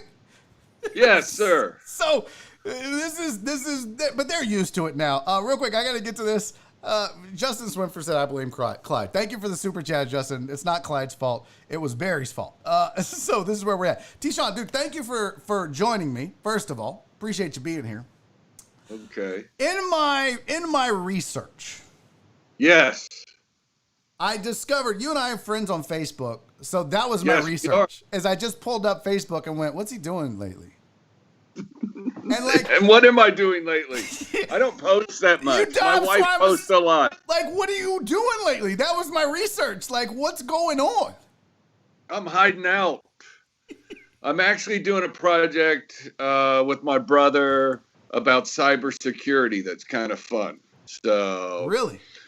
Yeah, we're doing this education package, and I did one before already, and we're doing another one on our own, and it's basically to make training entertaining because they have all these compliances that you have to do for big companies for computers, and we just did a way where they're creative and informative, because it's you don't have to be boring when you convey information to people. So that's basically what I've been working on lately. So that's kind of fun, because he's a computer guy and we work together and we use our strengths together. And I love hanging out with him. He lives right across the street. That's why I moved back to Texas. Oh, nice. So that's what I've been, one of the things I'm working on. And then I'm writing some other stuff.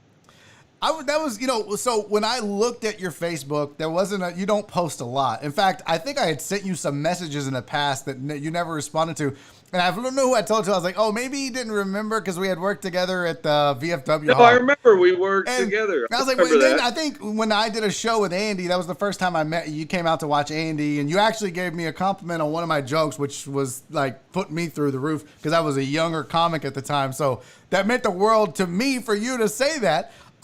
But I was like, well, maybe he just doesn't. And then I think it was John Westling was like, nah, bro, you got to text him. He doesn't fuck with Facebook that much. I'm not really good with text either, but yeah, no, text are usually I see at least within a day. Yeah. I'm bad with that. I don't do Oh, yeah. Now, you are a baseball card aficionado. Is that fair to say? Yeah, I've collected all my life, and I have 3 brothers who are 2, 4, and 6 years older than me. So I got to look at old cards from like when I was born. Uh-huh. And then I started collecting probably when I was 6. And then it faded out. Once all my older brothers stopped doing it, I probably stopped earlier than most kids would have. But yeah, from like, I'll say from 67 to 78, I'm like really versed in it. And my strongest is from like 68 to about 74. And then I still bought cards throughout the years. But yeah, I love baseball cards. I'm obsessed with what I love. Yeah, I was gonna say, is it an obsession? And because what I love when I watch your post or when I see you post, because really that's all your posts are on Facebook is about baseball cards.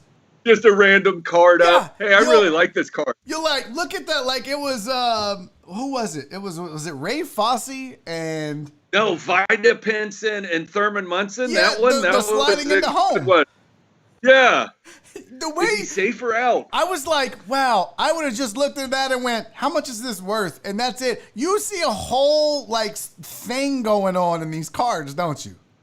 Yes. And then there's people who are worse than me who actually have gone back to research the game the photo was taken to tell you he was actually out. So that's, to me, that's just more unbelievable that you have computers now go back. I've done it even if it was old baseball references, these people who are really into it. But I really like it. I think it's a beautiful Vida Pinson 71 Topps. It's a great card. Topps that year had some great action shots. And they were mostly taken either at Yankee Stadium or Shea Stadium. They were both, yeah, see, look how cool that card is. So I grabbed this from your Facebook, but I wanted people to see what we're talking about. But this is a Vida Pinson card. And you literally, though, on the post, you were like, was he safe? Was he out? And you go through a lot of these cards and on your, where does the obsession come from? Is it just that your brothers got you into it?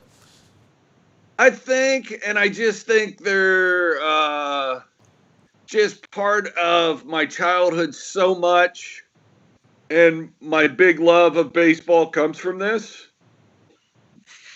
Does that make sense? Yeah, no, it does, because I'm a huge baseball, like, of the sports, for me, baseball is it. Like, Andy Huggins and I, who, by the way, I have a chat. Andy's here, John Westling is here, but Andy and I work the road a lot together, and we'll literally, our conversations consist of 3 things: comedy, soul music, and baseball. Dude, I could go with all those. I'll listen to those conversations. But he loves baseball. I love baseball. You're a baseball fan. Westling's a baseball fan. Is there something about comics and baseball? What? I don't understand. I feel like a lot of the comics I know are baseball fans. Yeah, I don't know. That's a good question. There do seem to be a lot of baseball fans. And Huggins had the theory that if you like baseball, you couldn't be all bad.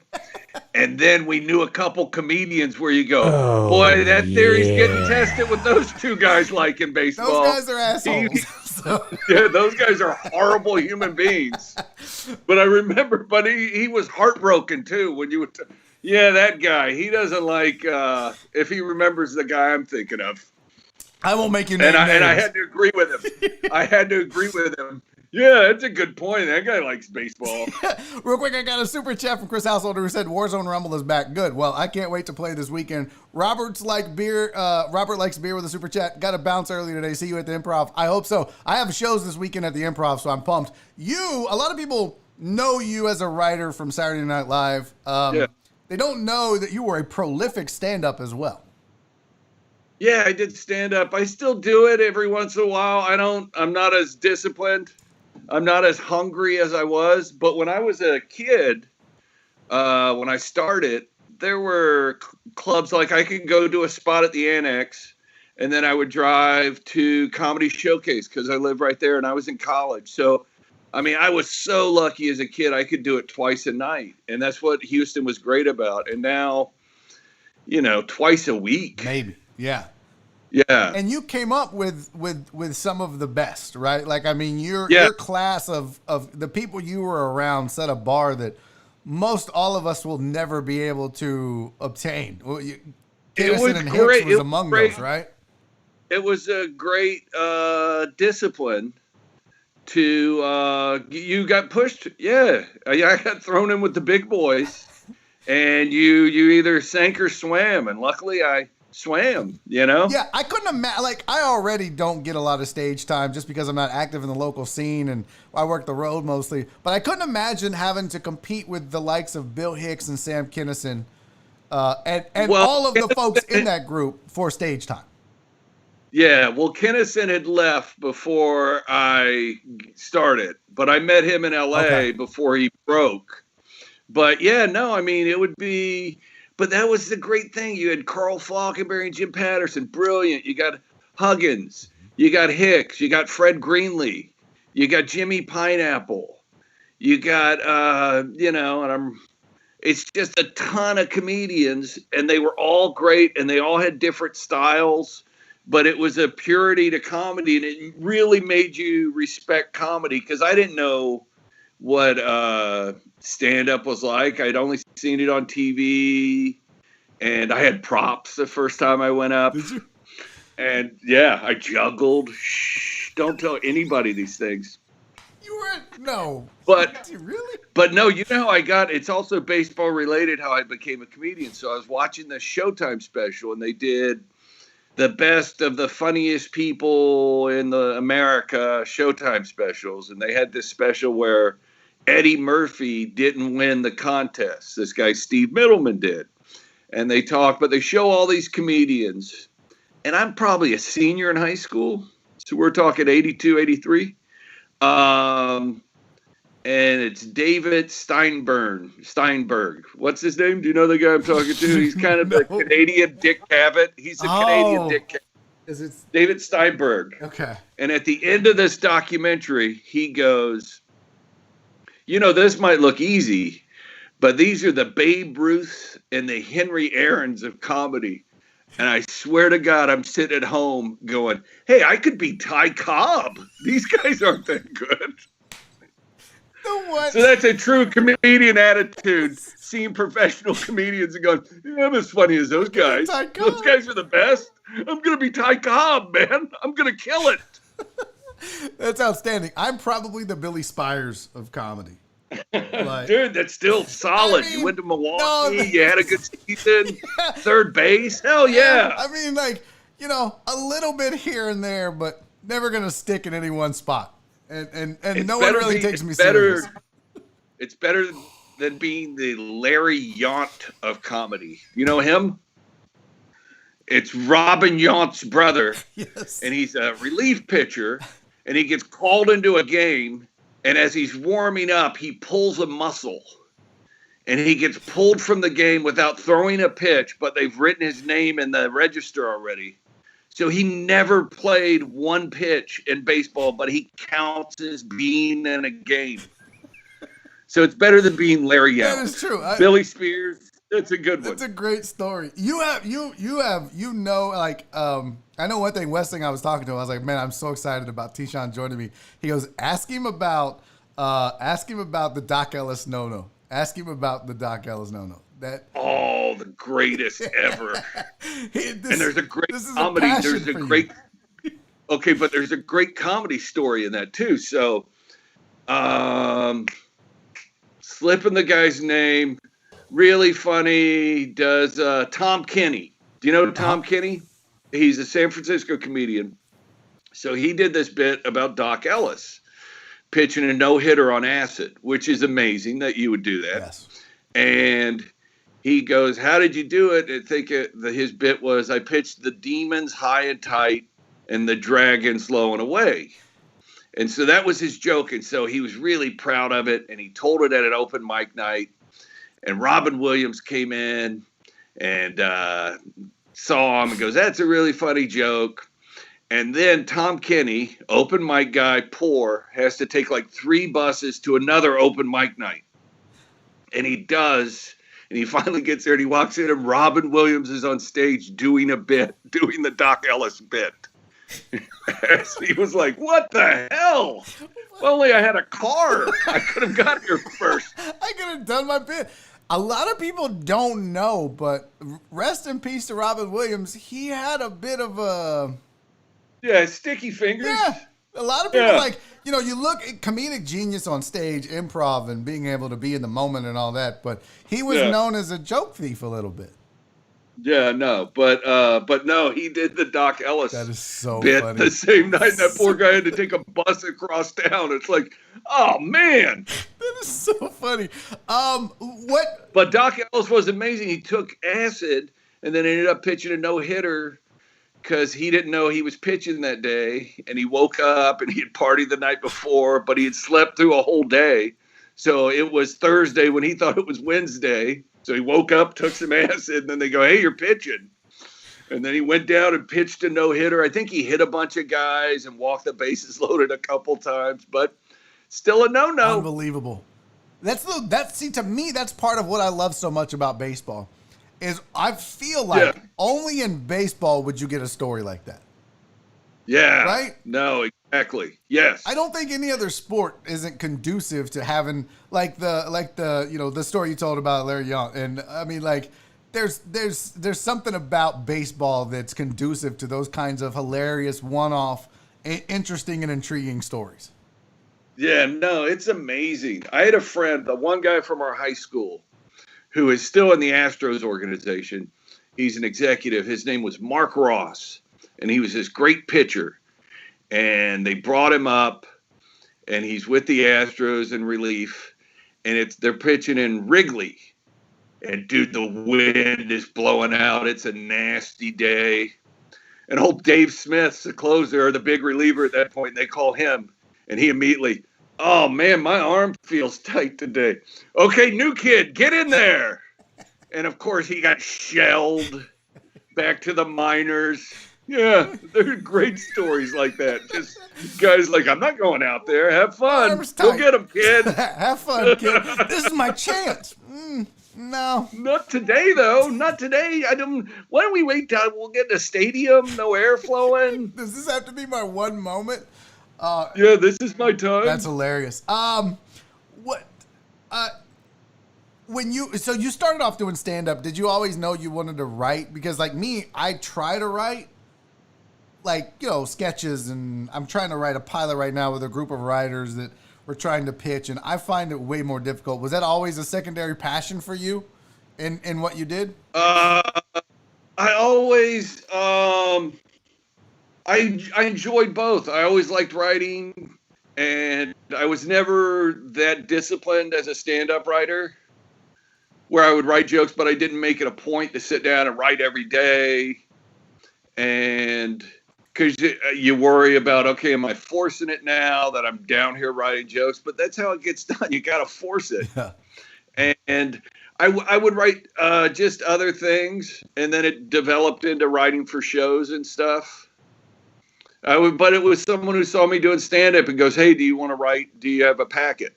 And it was Paul Provenza. Really? And yeah, and I had moved to New York, and this is how things work out. I moved to New York for 2 years with Rashawn McDonald, also from Houston. So we move up to New York, and I become a regular at some of the places, but it just nothing really happens for me. But Paul Provenza saw me one night there, and a year later he's doing a show, and my name came up, and he goes, "Hey, I remember that guy. He's really funny. We should get a package from him." So it's weird how 2 years in New York with nothing really ever seemed to happen, and things happen. So, I mean, it's just weird how just going out and doing it. Yeah. And then luckily someone sees you. Just going up. It requires the skill for someone to recognize you, but it requires the luck for someone to be there that night to see the skill, right? Like, I mean, it's really a combination. Did you have a packet, or were you like most of us? Were you like, "Oh yeah, I got a packet," and then you go home and write a packet? No, I had written things. I saw on Nick at Night used to do turkey television, and they used to do, and it was like weird sketches, and they would have like a duel, and then they would do 10 different versions of that sketch. Okay. Of what happened during a duel. And so it was from watching that, I go, I could write these. And so me and my brother Charlie, who was also doing stand-up, would write stuff. And we wrote like just weird facts, like almost deep thoughts, but anything like the one I remember, Charlie wrote this one, which I loved. Andrew Jackson was known as Old Hickory Notes, for reasons only known by his wife and physician. Like I remember that joke going, "It's a joke. It's historic. You got hickory nuts. Come on." That's so great. Okay, so like I said, I have chat, and people have questions for you, and you're probably the right person to ask. But Manny said, if more comedy clubs opened in Houston, because we were talking about the fact that now you could do 2 a night easily. Now there's 1.5 maybe. 2 a week. But he said, would that bring more comics to this city? Yeah, if there's stage time, it would. I definitely think it would. I don't know how many. I mean, like Janine Garofalo ended up doing stand-up here because there was a lot of clubs. Ralphie May came down after Kinnison talked to him. Yeah. Yeah. Brett Butler her name gets thrown around in Houston lore. Yeah, no, and she was here doing it, and so I mean, I think more comedians would come, and you would have better development on comedians. Yeah, I definitely agree with that. Why do you think there's no industry here? Because there's no clubs, or is it just because this isn't a? I mean, you look at other cities that came from nothing to having industry, like Atlanta or Chicago. Chicago had Improv for a while, which helped build it. But why do we not have you? Austin got industry before Houston ever did, when this city used to be a hotbed for comedy. Like, this was one of the best comedy cities in the country. No, I agree. And I don't know why that is. I think it's because a lot of people move here and there's not the love of Houston. Mm-hmm. This is my town. This is the H. Do it for the H. The worst phrase ever, the Astros, man. Did you not like that? And a minor league football team had already used it, but doing it for the H. Yeah, you know what? The H, not a lot of people grew up here. No. I'll go half. It's a transplant city. I rarely meet someone from Houston. Yeah, I was born and raised. I love the place, but I don't know if that's part of it. But I don't know. It's never been. I don't know what the reason is. I'm not an economist. I don't know this stuff. Walk us through, because I obviously having you on, I talked about you writing for SNL, and we don't have a lot of people. In fact, I'm trying to think. Dude, I forgot. I should have got my Emmy and put it on the back. You totally should have done that. Flossed a little bit. If my daughter walks by, I'll make her go get it. Floss a little bit. I would have that. Are you kidding me? I would have it made into a necklace. I would never not have that sumbitch on me somewhere. Okay, so the Monday, I won it on Sunday night. And Monday night, I did a sketch class in L.A. with Fred Willard. Him and his wife ran this sketch class. And so I won this Emmy. And for some reason, I had a see-through backpack. It was clear. And I just put the Emmy in it when I walked in. And I went, hey, everybody, how's it going? And did the big turn, let everybody see my Emmy. Yeah, sorry I'm late. I was out late last night. I apologize. But, yeah, no. That's great. You and Fred Willard were good friends, correct? We were really, really good friends. Him and his wife, Mary, and me and my lady, Kitty, would hang out all the time. We'd have Thanksgiving over there with them. And, yeah, he was just I joined his sketch class. I met him when I was writing for The Tonight Show, and I got him in a bit. And then they just started using him all the time.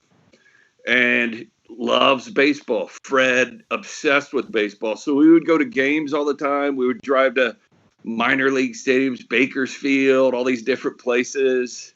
And, yeah, we just became really good friends. We went to Italy once together.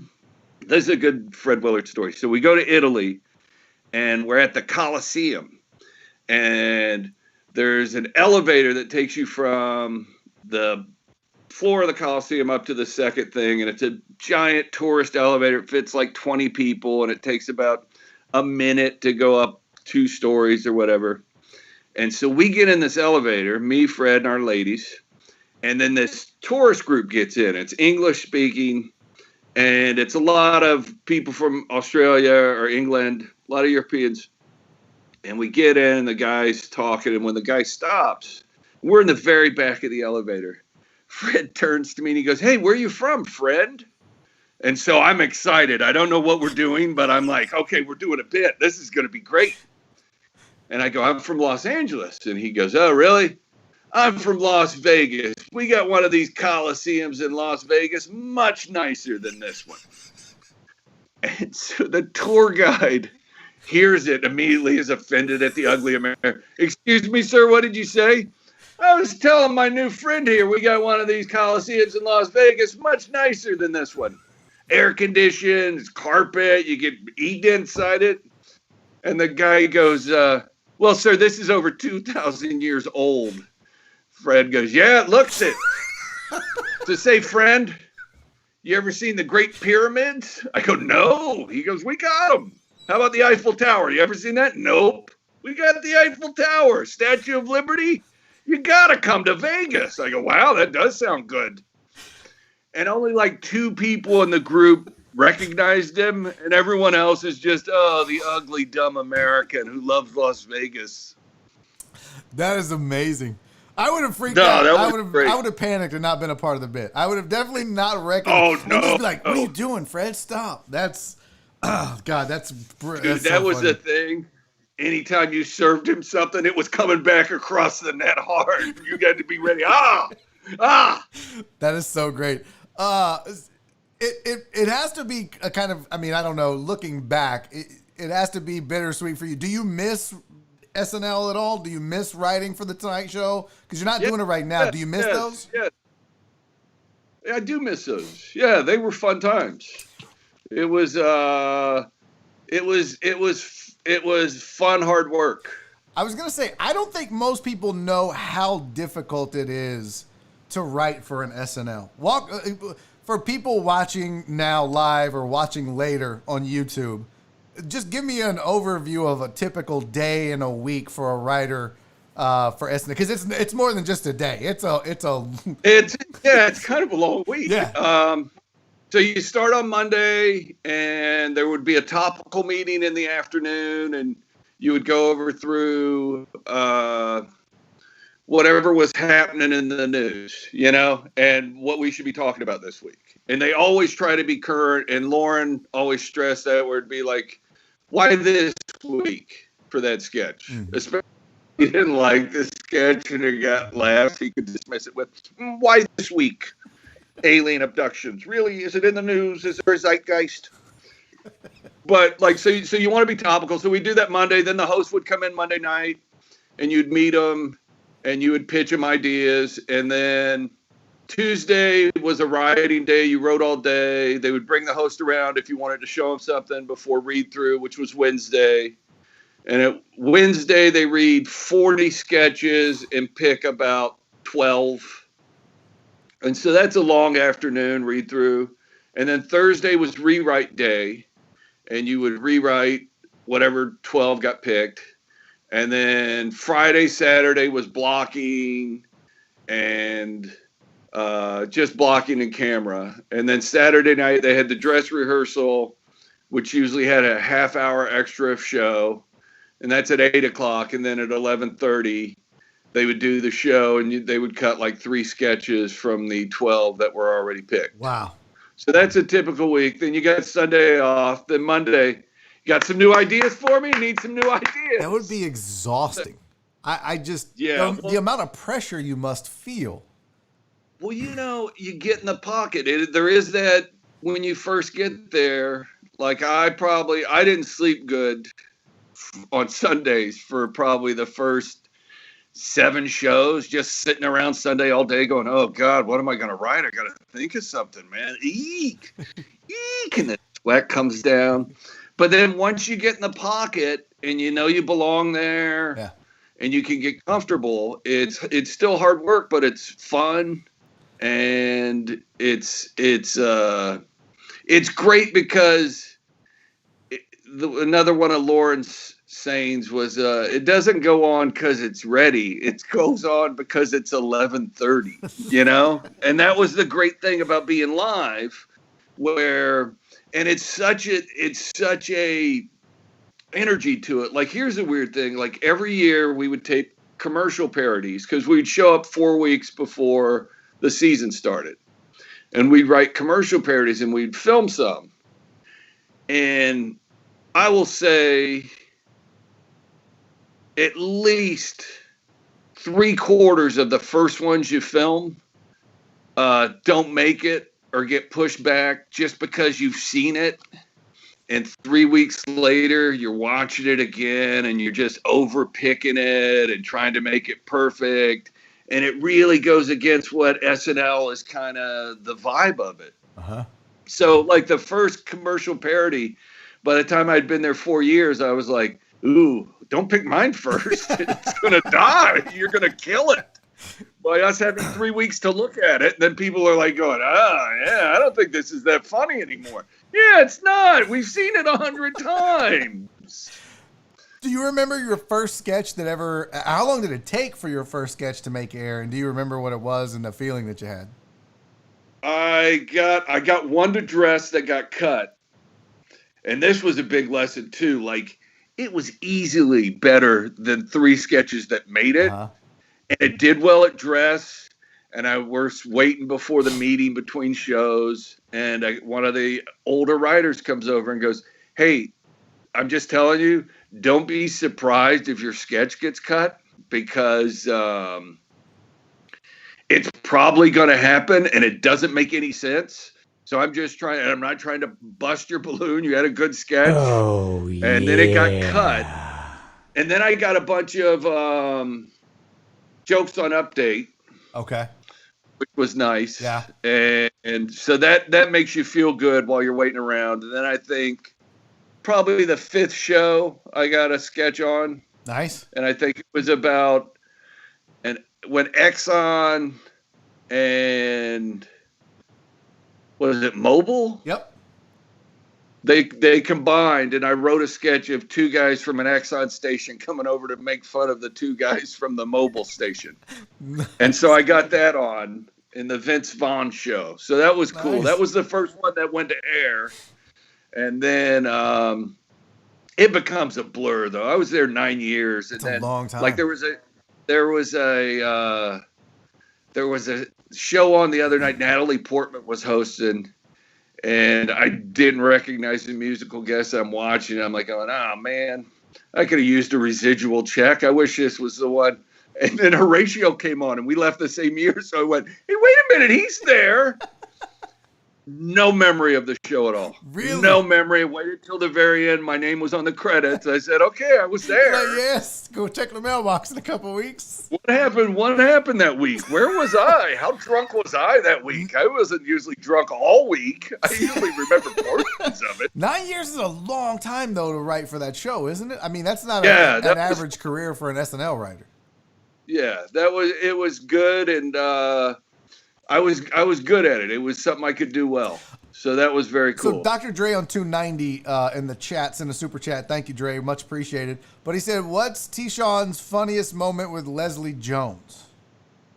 I wasn't there when she was there. Yeah. I wish I had a funny moment. I'll make one up if you want me to make one up.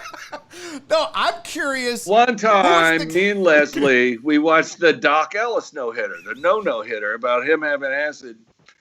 And she sat there the whole time going, hold on, he was on acid? And I had to say like 100 times to Leslie, yes, that is what he said.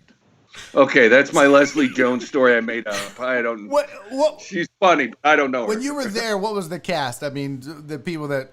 It was when I started, Sherry O'Terry was still there, Will Ferrell, Tim Meadows, Molly Shannon, Anna Gasteyer. Dude, we had three really good girls, and then we got even better girls that were equally great. Because I thought Anna, Molly, and Sherry were solid. So I was there then, and then at the end, it was Andy Samberg, Horatio, Jimmy, and Chris Parnell, and I all started the same year. And so I was there for who else? Who else was there? It was all during that. Kristen Wiig was there. Will Forte, Fred Armisen. So I was there for, I always like to call it the Tina Fey, Tracy Morgan, Jimmy Fallon years. I mean, that Will Ferrell too. Yeah. And that kind of the span of it. What do you have a sketch that maybe you feel is the most is there a most popular sketch, one that you wrote that, you know, got so much run or was really popular? There was a couple. I wrote one commercial parody, Wade Blazing Game, Attorney at Law, and it's this guy who sues dogs, and he's just got a big scratch on his face. And Wade Blazing Game was a baseball player, of course, so that's why I used that name. It's hilarious. And he, I'm Wade Blazing Game. No, not the pitcher, the attorney at law. You sued dogs? He would sue dogs, and he's got this scratch on his face that he never talks about. And it opens with, is it okay if someone does this to you? And it's a guy just comes up and starts humping a lady's leg. No, then why is it okay if a dog does it? It's not. Sue them. Oh my God, that's hilarious. He's like the Jim Adler in New York, the Texas Hammer. That's a good one. And then the other one was Christmas Kangaroo with Hugh Jackman. And that's when, that's a great one. Yeah. And another animal humping someone. So You're big, anytime a dude's in an animal suit humping a guy, I'm happy. Behind that sketch. Makes me laugh. That was a Tashawn Shannon special, huh? And then I used to write Safari Planet 2 for Tracy Morgan. I'm Brian Fellow. And it was a kid with a 8th grade education who loved animals. Turns out he doesn't really love them that much, but he loved animals. So I wrote that one too. That's so fucking awesome. Pink Valkyrie said, thank you for the super chat, Pink Valkyrie. She said, with such a demanding schedule, how did that impact your personal life? Here's a weird thing. My wife lived in LA at the time, because when she would come visit me in New York, I wouldn't get home till after midnight. And that's the other thing. They want your clock set to be ready to play at midnight. So you never had to go in before 1 o'clock because they want you awake. So I would never see her. But then again, in the spring, we would get 2 weeks on, 2 weeks off. And so any off week I had, I would just fly back to California. And so it's hard to concentrate on a relationship during the week. And so that was a great benefit for me, is that I lived at the Chelsea Hotel, by the way, too, which was super cool in New York. Fancy. And that's where Sid killed Nancy, and Bob Dylan wrote part of Blonde on Blonde. It's this famous hotel. And so I would just stay in this hotel and then fly back on off weeks. But during the week, yeah, it was hard to have a life. Yeah, I can imagine. There are stories, there are rumors of the amount of partying that goes on at SNL. No, really. Can I tell you how much it's changed? One time I was in the control booth. You would go in the control booth if it was your sketch they were blocking, and you would sit there. And I had a bad headache, and I took 3 Advil. And one of the ladies, oh my God, he's taking 3 Advil. I went, boy, things have changed here. You had people locking their doors to shoot heroin. Now someone's outraged that I've taken 3 Advil. So there weren't really there weren't a lot of drugs when I was there. It wasn't the 80s. Yeah. You know, it was 90s, 2000. Cocaine had kind of had its play. Yeah. I mean, there was plenty of alcohol. People enjoy alcohol. I guess a couple people smoked weed, but not even that much. So it wasn't a drug-filled thing when I was there. Like Will Ferrell's running marathons on an off day. So yeah, I mean, it wasn't the party crowd that Belushi and Aykroyd had. Did you ever look back at those and wonder, man, if I would have been around with Belushi and Aykroyd and Eddie, and I would have written this and I could have done this, and are we just like, nah, I'm just working on this? No, I was still worried about writing my own crap for Will and Tracy. So no, at no point did I ever fantasize about, oh, wouldn't that be good? And then those guys were brilliant too. And it was a much smaller staff back then. Yeah. Oh yeah, totally. When you and I, when we worked together at V8 W Hall, VFW, what is it? American Legion in Upper Heights, the American Legion in the Heights. We were in the back. It wasn't the Heights. It was nowhere near the Heights. Was my problem with it. I bought weed in the Heights when I was in the 80s. This was nowhere near my old weed dealer's house. We were talking about writing, and I was, of course, just fascinated by your career and picking. And you had mentioned to me, you were like, man, it's ultra competitive. Writing when there can be a lot of backstabbing. There can be a lot of. I remember you saying, because I was like, well, it seems like it would be one. I'm so naive and let's be real, I'm just a fucking idiot. But I was like, it seems like a job where you could just do it from anywhere. And you're like, no, you need to be in the room, in the office, because you need to be watching your back and making sure. Is it that bad? I won't say who you were talking about, like what shows and stuff, but that's a real thing. That's a real thing. I'll tell you this. I wrote, my time there was probably 4 weeks, maybe 6 at best, that I was working, like Colin Quinn had a show for a while that was prime time while we were doing SNL, and I was working on that. I was working on both, and I wrote sketches that were funny, and you would talk to people and go, yeah, they did pretty good. But anytime I wasn't there, no sketch I wrote ever got on. Really? That no matter how good it was, if I wasn't at read through. And it was a way to, because, I mean, you got to serve a lot of math. That was the other thing Lauren said my very first day. And he goes, you will never be truly happy here. If you like edgy stuff, you think we should do more edgy stuff. If you like political stuff, or character pieces, we should do more of those. So just know you're never going to be truly happy here. This show has many masters to serve, and yours will be slighted at points. Wow. But no, I mean, it is political, and if you have 15 people you have to say no to, it's easy to say no to the guy who's not there. Okay. True. Very true. Do you worry about other writers as well? I mean, was that is that a community? Like if you work for, I think you mentioned the Tonight Show or SNL or other places, is it also you got to watch them as well? Because, it is competitive. I was talking with a comedian yesterday, Crystal Powell, and we were talking about how my mindset changed after I sat down with her in LA, and she basically opened up her little black book to me and was like, here's agents, this is, bookers, this is this. Yeah. And I was like, wow, no one's ever done that really for me in this business. I mean, I have mentors and friends, Yeah. But yeah. like, is there, what is the dynamic like between writers on a show like SNL or on the Tonight Show or other shows that you've written on? Is it competitive? Is there a lot of politics and backstabbing, or is it friendly? There's cliques. There's definitely cliques, and there's a Groundlings clique. There's a Second City clique. There's but then stand-ups are the most hateful lone wolves ever. So there's no real stand-up clique. Just a bunch of, I know that guy. I saw him eat it once. You know how petty comedians are. Yeah, I saw. You don't remember when they kill. I just remember when they bombed, for sure. Yeah, I remember that. You see that guy eat it last night? I saw it, man.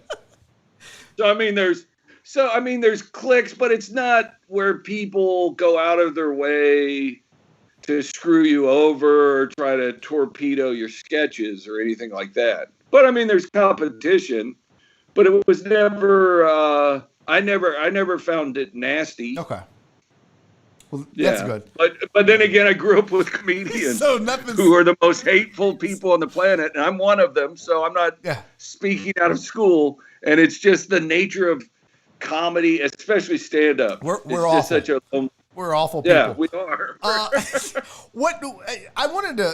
We were almost out of time, which I'm disappointed about, but I wanted to ask you. Well, now that I've figured out how to do this, we could do it again. But oh no, I gotta have you back for sure.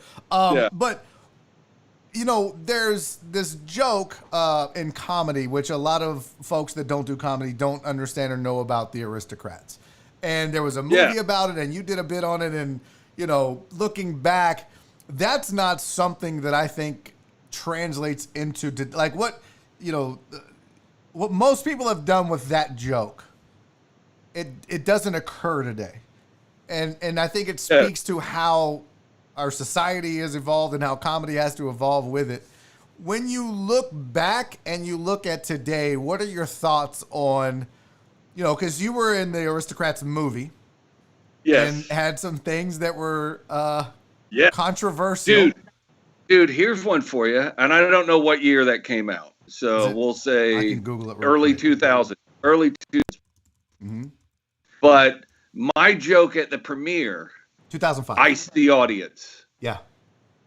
It iced, like, people are laughing about incestual rape of children. Yeah. That was okay. But when I uttered those two words that I uttered, I mean, it was like, oh, you can't say that. Yeah. And dude, Penn Jillette loved it and was so excited when I went, oh my God, oh, that's the best. You and your sweet Southern accent. He used to always tell me, say it for me, just say those two words for me. But I mean, and it was and it's amazing how the mindset gets to a new time to where it's like, it's like, we took my daughter to see 16 Candles at an open area mall when she's probably 6. It's 16 Candles. It's PG. There's a shot of two girls in the shower just completely topless. And it's like, oh, I forgot we could do that in PG movies. Yeah. But all the parents who were there with all their kids, an audible, oh! Well, for those of you that don't know what the Aristocrats joke is about, it's essentially you get the setup and the punchline, but you have to fill in the middle, right? Like it's a running joke that comedians will do where you get to make up the middle of the joke, and that's the best part because the whole point is to be as vulgar and as what's the word, offensive as possible. Yeah, that's the whole point of it, which leads up to the punchline. Right. And so yeah, I mean, that's the whole point of the joke. Do you think that's dead now? Tashawn, do you think that well, dude, it was dead then. Yeah. Dude, it was dead then when I say those two words. Literally, people have been laughing about children being raped. Or, oh, wait a minute, time out. I can just see Gilbert Gottfried. And they're raping, and they're putting them in the children's butts, and they're raping, and people are just like, he's the best. Yeah, no. And it's just, I mean, it's just weird, and it's why comedy is so great. The danger of it, Yeah. and that it's supposed to be shocking. You know, It's just not the same. I mean, I remember somebody had to. I mean, it's just the shock is what comedy is, Right. And then it's like even somebody said the basis joke used to be an elephant and a mouse fought, and the mouse won. Like that is a joke, right. just because it's so shocking or impossible. But no, I mean it was a time, but even at that time, it was shocking that it chilled the room, and that people would get oh, really? So we forgot the other part of the joke. We forgot all the other The really shit. horrible part where children, people's own children, incestual. Oh, it's amazing. And it's, I don't think that. But I don't think we'll see it anymore. Do you agree? Like the times we live in now. yeah, no. dead. Yeah, it is. Yeah. And I mean, it's a bummer, but it's not. You know, I mean, things change, but I don't like people going back in history and try to, hey, did you see what happened, what this guy did? And yeah, you can't go back in time. Yeah. It was a different time. Yep. Things were acceptable then. Things aren't acceptable now. The Well, it landscape wasn't is right different. then. Yeah. Well, it was right then. It wasn't wrong then. Right. This has been great. We have to do this again. I really Okay. appreciate you taking the time out of your day to join me. I could do this for hours. Unfortunately, I try to keep it to 2 to 4 just because I try to treat no. this like a show. You know? Dude, I agree with you. No, it's better to go shorter. I talk too long. And No, but we definitely have to do this again. Thank you so much. Is there anything you want to plug or give the listeners? Like, you know, I know you're not a big social media guy. Do you have anything you want to promote or plug? If you go on my YouTube page, you can watch a bunch of baseball card videos. where I Nice. make What all is it? these What's the silly- YouTube page? It's Tashawn Shannon.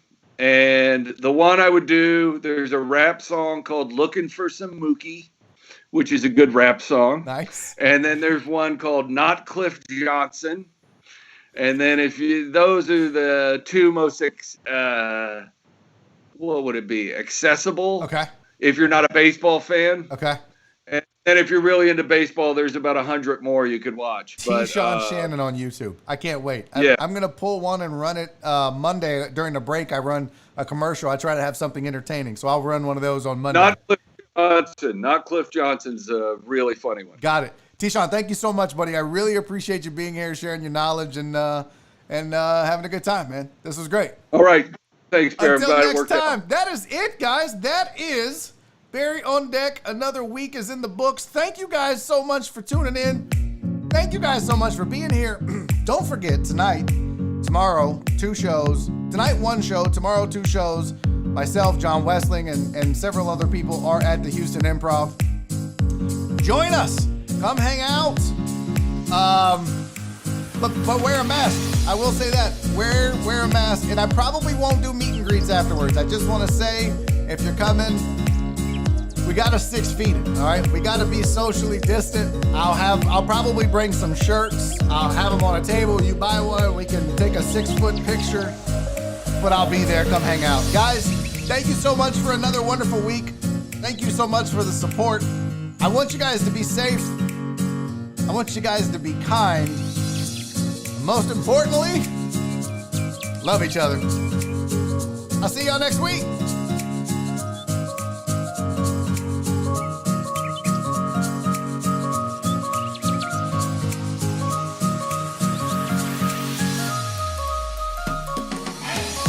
Daddy's making a YouTube video!